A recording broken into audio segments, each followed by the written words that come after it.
واہ اس کی وجہ تسمیہ آپ کو ہندو میتھولوجی سے ملتی ہے۔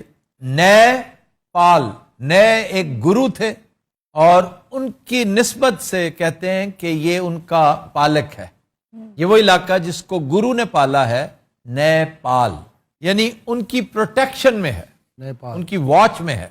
اس کو تین طرف سے انڈیا نے گھیر رکھا ہے، انڈیا کافی گھیرو ہے نا، اور ایک طرف سے چائنا۔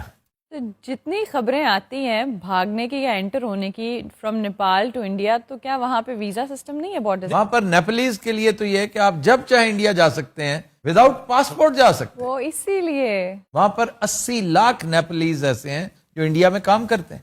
وہ وہاں نہیں پر escapes ہوتی ہیں۔ 82% ہندوز ہیں، 10% بدھسٹ ہیں اور اباؤٹ 4% یوں سمجھ لیجئے کہ مسلمز ہیں۔ وہاں پر مذہبی آزادی ہے مکمل، you mind your own religion, لیکن آپ ریلیجن چینج نہیں کر سکتے۔ لیکن اگر کوئی خود کرنا چاہے، کنورژن از پروہیبٹڈ، یہاں پر کنورژن پروہیبٹڈ ہے۔ وہ پھر ہم یہ کہہ سکتے ہیں کہ جی وہاں کی مذہبی آزادی مشروط ہے، ہاں 100% مذہبی آزادی نہیں ہے۔ یہ کوہ ہمالیہ کے دامن میں واقع ملک ہے اور دنیا کی عظیم ترین چوٹیوں میں سے 14 یہاں پر موجود ہیں۔ وہ یہی وجہ ہے کہ اسے روف آف دا ورلڈ کہتے ہیں۔ پامیرز کو بھی کہتے ہیں روف آف دا ورلڈ، اور نیپال کو بھی۔ اور سب سے بلند و بالا چوٹی آپ جانتے ہیں ماؤنٹ ایوریسٹ۔ Mount Everest. یہ ملک اپنا یوم آزادی نہیں مناتا، کیوں سر؟ یہ کسی کا غلام تھا ہی نہیں۔ واہ واہ واہ، آپ شاید ایک بات سے ناواقف ہوں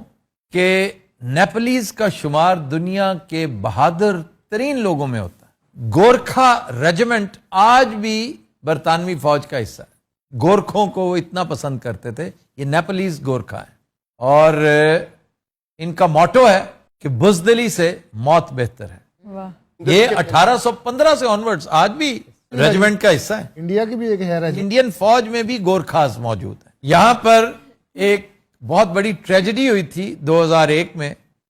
کراؤن پرنس نے اپنی والدہ، والد اور دیگر رشتہ داروں سمیت سب کو موت کے گھاٹ اتار کے خودکشی کر لی تھی۔ پر کیوں؟ وہ گوالیار کی ایک پرنسس سے شادی کرنا چاہتا تھا اور گھر والے مان نہیں رہے تھے۔ اور پاگل کے پتر، تم کراؤن پرنس ہو، تھوڑا سا انتظار کر لیتے، you would have become the king. King, یا 2008 میں ایک اور اہم واقعہ ہوا یہاں کی پارلیمنٹ نے 250 سال پرانی بادشاہت ختم کر دی، اور وہاں ایور سنس دین بادشاہت ختم ہوگی، اب پیور ریپبلک ہے۔ اچھا جی، اہم مقامات، سب سے پہلے تو ہے ماؤنٹ ایوریسٹ۔ یس، ارے کنی بلند ہے، یہ 29,032 فٹ ہے۔ 1953 میں یہ چوٹی سر کی گئی تھی۔ Edmund Hillary from New Zealand and Tenzing Norgay جو مقامی گائیڈ تھا اس کا، دیکھیں تاریخ رقم کر گئے 1953 میں۔ پشپتی ناتھ ٹیمپل ریور باگمتی کے کنارے کھٹمنڈو کے ساتھ یہ ہے۔ یہ بہت پرانا مندر ہے اور ہے کوئی تقریباً یوں سمجھے 2000 سال پرانا۔ یہ سب سے بڑا مندر ہے، ہندو مندر وہاں کا۔ جی، بدھا سٹوپا، بدھا کا یہ سٹوپا جو گول سٹرکچرز ہیں، one of the largest in the world یہ شمار ہوتا ہے۔ یہ بھی ورتھ وزٹنگ جگہ ہے۔ چتون نیشنل پارک بہت خوبصورت پارک ہے، یہ 550 مربع کلومیٹرز پہ پھیلا ہوا ہے۔ نیچرل لائف وہاں پر بڑی لاجواب ہیبیٹاٹ ہے پرندوں کا۔ یعنی یہاں پہ سفاری پارک بھی ہوگا؟ ہاں جی، kind of. It has safari facilities. بھئی وہاں کا جو پہاڑ ہے کوہ ہمالیہ، وہ 3500 کلومیٹرز چوڑا ہے۔